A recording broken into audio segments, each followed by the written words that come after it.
सपने बड़े चंचल होते हैं, बंद आंखों से दिखते हैं फिर ओझल हो जाते हैं। पर कुछ लोग ऐसे होते हैं जो सपनों को कैद कर लेते हैं।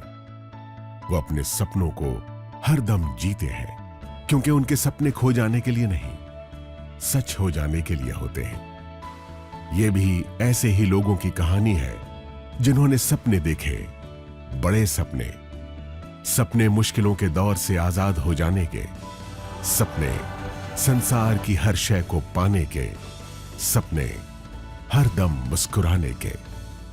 और अपने सपनों को साकार करने के लिए उन्होंने उसे चुना जिसने उनके लिए खुली आंखों से दिखने वाला सपना बुना। आइए अब आपको बड़े बड़े सपनों को सच कर दिखाने वालों की दास्तां सुनाते हैं। देखिए खुद उनकी जुबानी उनकी ये अद्भुत किंतु सत्य कहानी।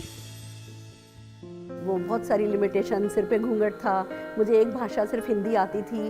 धीमे धीमे मेरा आत्मविश्वास कम होता जा रहा था और मुझे लग रहा था बस लाइफ माइनस में जा रही है। मैं गरीबी, दुख, दर्द, अपमान, बेइज्जत सब कुछ मैं देख के आ चुका हूँ। मेरा पिताजी की लाश जलाने के लिए मेरे पास पैसा नहीं था।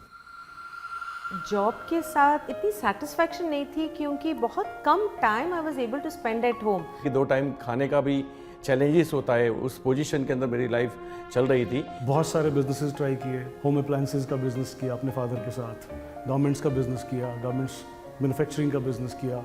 और जब कुछ नहीं था तो एक दुकान खोल के बैठ गए। फादर ने कहा कि बस और कुछ नहीं है, दुकानदारी करो। My father was a BD worker and they're having 7 children.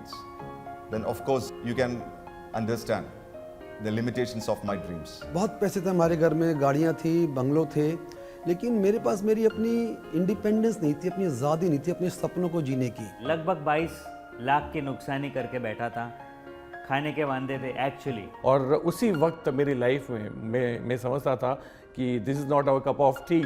वही डायरेक्ट सेलिंग मेरी लाइफ में आया मोदी केयर के नाम से। कि मोदी केयर मेरा बिजनेस नंबर 33 है, उससे पहले 32 किस्म बिजनेस में कर चुका था। भगवान खुद नहीं आते हैं लेकिन वो किसी को भेजते हैं, और समीर सर आए हमारी लाइफ में। वो जितने भी न्यूज़पेपर के नीचे सपने रखे थे सब उभार लिए और इस बिजनेस पर काम करना शुरू किया। लोगों के लिए ये सपने पूरे करने का बिजनेस हो सकता है, लेकिन मेरे लिए ये लाइफ बचाने का बिजनेस है। क्योंकि मुझे यहाँ पर एक चीज़ नज़र आई कि विदाउट एनी इन्वेस्टमेंट मैं जो पाना चाहता था, लाइक मान सम्मान मिले, इज्जत मिले, शोहरत मिले, पैसा मिले, वो सब कुछ यहाँ से मिल सकता था। हमें नज़र आया था कि हिंदुस्तान में वापस सोने की चिड़िया, दूध की नदियाँ यहाँ से बहने वाली है। हमें ये बात समझ में आई कि हम अपने खानदान की सबसे बड़ी गाड़ी चला सकते हैं। हमें ये बात समझ में आई हम अपने पूरे मोहल्ले परिवार के सबसे बड़े घर में रह सकते हैं। जिस तरीके का भी हमारा सपना है वो इस इंडस्ट्री से पूरा हो सकता है। सुन के आया था कि लाख का इनकम होगा। दोस्तों आज का तारीख में हर महीना हमारा परिवार की मंथली इनकम होता है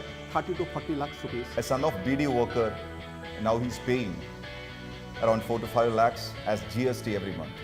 और 8 साल के अंदर लगभग more than 10 करोड़ रुपीस में अर्न कर चुका हूँ। We bought our new house, a beautiful house in the heart of Bangalore city. वो सुरेखा भार्गव जो कभी माउंट आबू भी नहीं गई थी, आज 50 से ज़्यादा फॉरेन ट्रिप एंजॉय कर चुकी हूँ।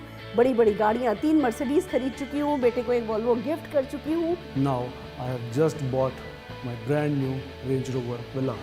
इस बात की खुशी है कि मैं हमेशा मेरे पेरेंट्स के साथ और बच्चे के साथ समय बिता पाया हूँ। I am living a great life. लेकिन उससे भी बड़ी बात क्या है ना, मुझे मौका मिला बहुत सारे लोग की जिंदगी को टच करने का। In my team now, we have created more than 60 millionaires. That means those people are earning around 1 to 6 lakhs rupees every month. Modi care, आजादी सपनों को जीने की।